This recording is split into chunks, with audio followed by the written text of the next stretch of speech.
ગીર સોમનાથ તથા દીવ જિલ્લાના માછીમાર પરિવારોની મહિલાઓએ રાજ્યના મત્સ્ય ઉદ્યોગ મંત્રી પરસોત્તમ સોલંકીનો આભાર વ્યક્ત કર્યો। હાલ રાજ્યમંત્રી પરસોત્તમ સોલંકીની વિદેશ મંત્રાલયની સાર્થક રજૂઆતોના પગલે હર 22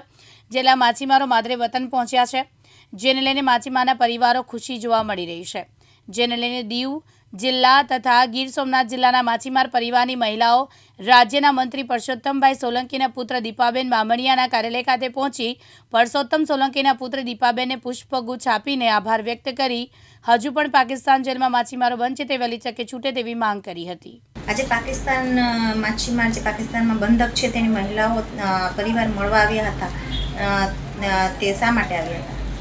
અગાઉ ફેબ્રુઆરી મહિનામાં મારા બાપુજી પુરુષોત્તમભાઈ સોલંકી જે મત્સ્યોદ્યોગના મંત્રી છે એમને આ બેનો રજૂઆતો કરવા આવ્યા હતા અને ઘણા બધા સમયથી એ લોકો પાકિસ્તાન જેલમાં બંધ છે તો એમને મુક્ત કરાવવા માટે એ લોકો રજૂઆત કરવા આવ્યા હતા અને એ દરમિયાન રજૂઆત કર્યા પછી સફળ રજૂઆત પછી ઘણા બધા ભાઈઓ એમાં છૂટ્યા પણ છે। તો એ બહેનો આજે બધા મને શુભેચ્છા મુલાકાતો કરવા આવ્યા છે અને ઘણા બહેનો એમાં એવા છે કે હજી સુધી એમના ઘરના અથવા એમના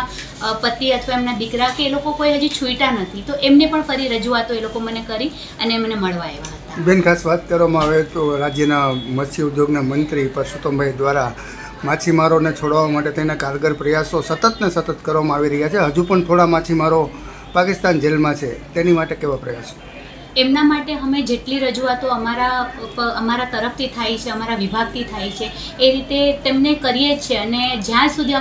જેટલી અમે સફળ રજૂઆતો કરીએ છીએ જેથી કરીને વહેલી તકે આ લોકો હજી બંધ જે છે એ લોકો જલ્દી છૂટે એવી અમે વહેલી રજૂઆતો વહેલી તકો કરી। આજે રોજ અમે પાકિસ્તાનના જે કંઈ છૂટીને આવેલા જે ભાઈઓ 22 જણા આવ્યા હતા એના પરિવારના બહેનો પરસોત્તમભાઈને ખાસ કરીને આભાર માનવા આવવાના હતા, પણ પરસોત્તમભાઈના તબિયતના કારણે હાજર નથી, પણ તેઓના દીકરી દીપાબેનને અમે મળી અને તેઓને શુભેચ્છા આપી છે અને અમે તેઓનો ધન્યવાદ માન્યો છે।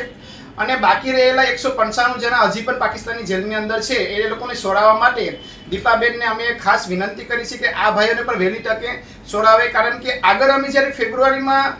પરસોત્તમભાઈને મળ્યા હતા એ પછી એ લોકોની એટલી બધી સરસ રજૂઆત કરી કેન્દ્ર સરકારમાં અને તાત્કાલિક જે કંઈ બીમાર લોકો હતા એ 22 જણા તાત્કાલિક એક જ મહિનાની અંદર છૂટીને આવ્યા છે, એટલે અમારે ખુશી પણ છે અને અમને વિશ્વાસ છે કે ફરીવાર પણ અમારે જ ભાઈઓને છોડાવવા માટે પરસોત્તમભાઈ જ મહેનત કરશે અને એ લોકો જ લઈ આવશે અમારા ભાઈઓને દીકરાઓને। એટલે અમે